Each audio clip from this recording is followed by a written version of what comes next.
잠실호 단지 7년 만에 심의 통과. 오세훈표 재건축 정상화 1호. 서울뉴스 1. 박승주 기자. 지은 지 45년 된 서울의 대표적인 재건축 단지인 잠실주공호 단지의 정비계획안이 16일 서울시 도시계획위원회 심의를 통과했다. 주민들이 정비계획안을 마련한 지 7년 만이다. 이번 정비계획안 통과로 잠실호 단지는 현재 3,930세대에서 6,815세대 대규모 단지로 탈바꿈한다. 잠실역 역세권에 걸쳐 있는 용지는 업무상업 문화 기능 강화를 위해 용도 지역을 상영해 최고 50층 건립이 가능해진다. 애초 조합이 잠실역 부근 복합용지 내에 계획했던 호텔은 신종 코로나 바이러스 감염증 등 사회 경제적 환경 변화에 따라 아파트 약 100세대 추가 공급으로 계획을 바꿨다. 서울시는 이날 도시계획위원회 수권소위원회를 열고 잠실호 단지 재건축 정비계획 변경 및 경관심의를 수정 가결했다. 수권소위원회는 이번이 심의를 거쳐 공원 내 공원시설의 공공주택 전환, 교육환경평가 결과에 따른 학교 용지 면적 증가 등을 수정 가결했다.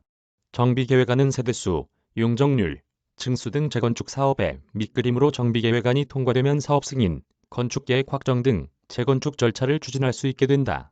오세훈 시장 취임 이후 재개발 재건축 정상화를 역점적으로 추진해온 가운데 주요 재건축 단지 중 사업 정상화가 처음으로 가시화되는 것이다. 잠실호 단지는 1978년도에 건립돼 올해로 준공 45년을 맞은 송파구 최대 재건축 단지다. 지난 2014년 재건축 사업 준비에 착수했지만 2017년 도시계획위원회 심의를 끝으로 안건 상정조차 되지 못했다. 서울시는 오 시장 취임 이후 재건축 정상화를 위해 잠실, 여의도, 압구정 등 주요 재건축 단지 주민들과 수십 차례 간담회를 열어 재건축 사업 절차, 재개를 준비해왔다.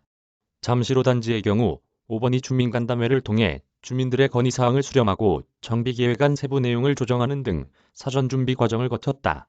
교육환경평가도 6차례 심의 끝에 지난해 8월 교육환경보호위원회 심의를 통과했다.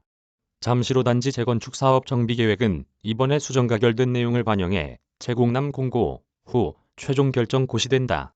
이후 건축계획은 교통영향평가와 서울시 건축위원회 심의를 거쳐 최종 결정된다. 시는 창의적인 건축 디자인 실현을 위해 특별건축구역 지정도 추진할 계획이다. 김성보 서울시 주택정책실장은 이번에 통과된 정비계획안은 잠실호 단지의 잠실광역 중심으로서의 기능을 살리면서도 주변 건축물, 한강변 경관 등과 조화를 이루도록 마련됐다며 주민들의 의지가 강한 만큼 빠른 기간 내 재건축 사업이 진행될 것으로 기대한다고 말했다. 잠실호 단지와 함께 주요 재건축 단지로 꼽히는 여의도, 압구정 등도 사업 정상화 단계를 밟고 있다.